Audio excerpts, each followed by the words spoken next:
اللہ اللہ اللہ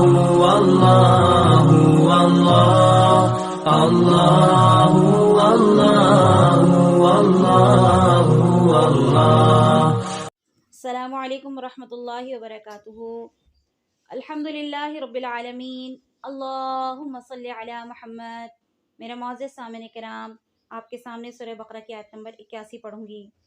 بلا من کسب سیئۃ واحاطت بہ خطیئتہ فاولئک اصحاب النار ہم فیہا خالدون۔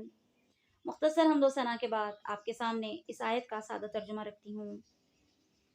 بلا من کسب سیئہ، بات یہ ہے کہ جس نے بھی برے کام کیے، وَأَحَاطَتْ بِهِ خَطِیئَتُهُ، تو اس کے گناہوں نے اس کا گھیرا کر لیا، فَأُولَئِکَ أَصْحَابُ النَّارِ، تو ایسے ہی لوگ اہل دوزخ ہیں، ہم فیہا خالدون، جس میں وہ ہمیشہ ہمیشہ رہیں گے۔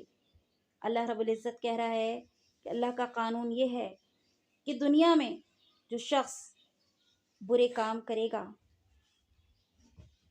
خطائیں کرے گا، غلطیاں کرے گا، تو در حقیقت وہ خطائیں، وہ غلطیاں، وہ گناہ اس کو گھیرے میں لے لیں گی، یعنی اس کے رفیق بن جائیں گے۔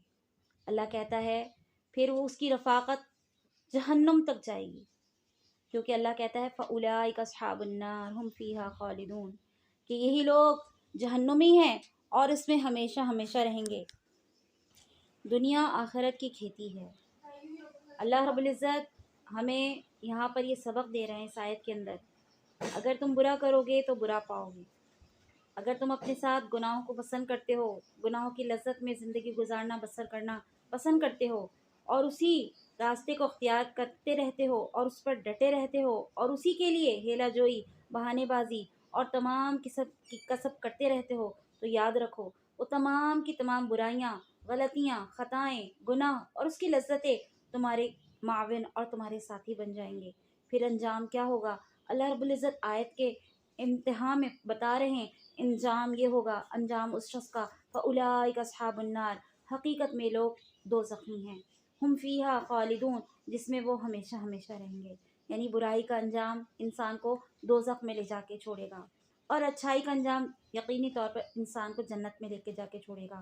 اللہ رب العزت کا بیان قرآن مجید کے اندر، یہ آیت اللہ رب العزت در حقیقت ہم تمام لوگوں کو عمومی حکم دے رہی ہے کہ اگر ہم دنیا میں کوئی بدی کرتے ہیں، کوئی برائی کرتے ہیں، کوئی غلطی کرتے ہیں، کسی قسم کی دھوکہ دہی کرتے ہیں، برائی کی تمام جو انواع ہیں، اقسام موجود ہیں، اس کی کیفیات ہیں، ان میں سے کوئی بھی چیز اختیار کرتے ہیں تو اس کا انجام اچھا نہیں ہوتا۔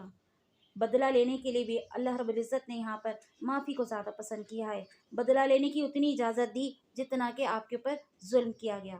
لیکن اگر آپ معاف کر دیتے ہیں اور معافی کو پسند کرتے ہیں، معافی کے راستے کو اختیار کرتے ہیں، تو اللہ رب العزت نے اس کو افضل قرار دیا ہے۔ وآخر دعوانا ان الحمد للہ رب العالمین۔